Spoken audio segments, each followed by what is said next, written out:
Ginger ഹബിൻ്റെ മറ്റൊരു എപ്പിസോഡിലേക്ക് എല്ലാവർക്കും സ്വാഗതം. ഇന്ന് ഞാൻ ഉണ്ടാക്കാൻ പോകുന്നത് ഒരു സ്പെഷ്യൽ മുട്ടക്കറിയാണ്. മുട്ടക്കറി ഉണ്ടാക്കാനായിട്ട് ഞാനിവിടെ 3 മുട്ട എടുത്തിട്ടുണ്ട്. മുട്ടക്കറിയിൽ ചേർക്കാനായിട്ട് ഞാനിവിടെ ഉള്ളി അരച്ചാണ് ചേർക്കുന്നത്. അപ്പോൾ അതെങ്ങനെയാണ് ഉണ്ടാക്കുന്നതെന്ന് നോക്കാം.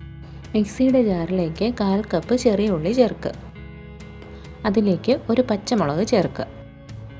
ഇനി കുറച്ച് മല്ലിയില ചേർത്ത് നന്നായിട്ട് അരച്ചെടുക്കുക.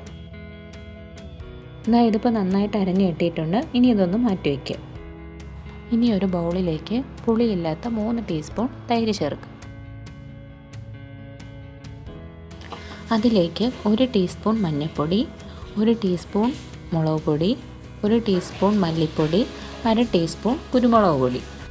ഇനി ഇതൊന്ന് നന്നായിട്ട് മിക്സ് ചെയ്തതിന് ശേഷം ഇതും മാറ്റി വയ്ക്കുക. ഇനി ഒരു പാനിലേക്ക് കുറച്ച് എണ്ണ ഒഴിച്ച് അതിലേക്ക് 1/2 ടീസ്പൂൺ മഞ്ഞൾപ്പൊടി, 1/2 ടീസ്പൂൺ മുളക് പൊടി, കുറച്ച് ഉപ്പ് ചേർക്കുക. ഇനി ഇതിൻ്റെ പച്ചമണം മാറുന്നവരെ നന്നായിട്ടൊന്ന് വഴറ്റുക. ഇനി ഇതിലേക്ക് വേവിച്ച മുട്ട ചേർക്കുക. മുട്ട ചേർക്കുന്ന സമയത്ത് കത്തി ഉപയോഗിച്ച് ചെറുതായിട്ടൊന്ന് വരഞ്ഞു കൊടുക്കുക. ഇനി ലോ ഫ്ലെയിമിൽ 2 മിനിറ്റ് വരെ മുട്ടയൊന്ന് റോസ്റ്റ് ചെയ്തെടുക്കുക. ഇനി ഒരു പാനിലേക്ക് കുറച്ച് എണ്ണ ഒഴിച്ച് അതിലേക്ക് കറുവപ്പട്ട, 2 ഗ്രാമ്പു, 2 ഏലക്ക ചേർക്കുക. ഇതിലേക്ക് 1 ടീസ്പൂൺ ഇഞ്ചി വെളുത്തുള്ളി പേസ്റ്റ് ചേർക്കുക. ഇതൊന്ന് നന്നായിട്ട് വഴറ്റിയതിന് ശേഷം അതിലേക്ക് 1 ടീസ്പൂൺ മഞ്ഞൾപ്പൊടി, 1 ടീസ്പൂൺ മുളക് പൊടി ചേർക്കുക.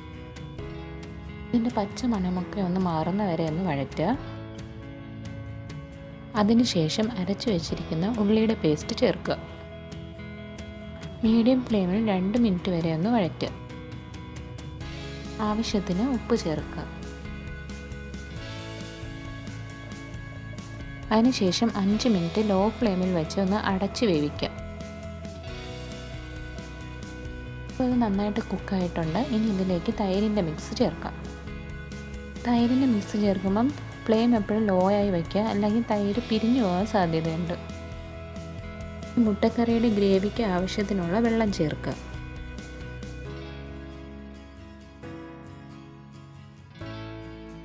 ഇനി ഇതിലേക്ക് റോസ്റ്റ് ചെയ്ത് വെച്ചേക്കുന്ന മുട്ടകൾ ചേർക്കാം. അതിനുശേഷം 1 ടീസ്പൂൺ പെരിഞ്ജീരകപ്പൊടി ചേർക്കുക.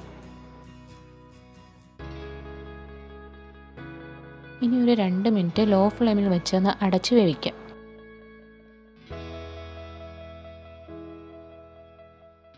അവസാനമായി കുറച്ച് മല്ലിയില ചേർക്കാം.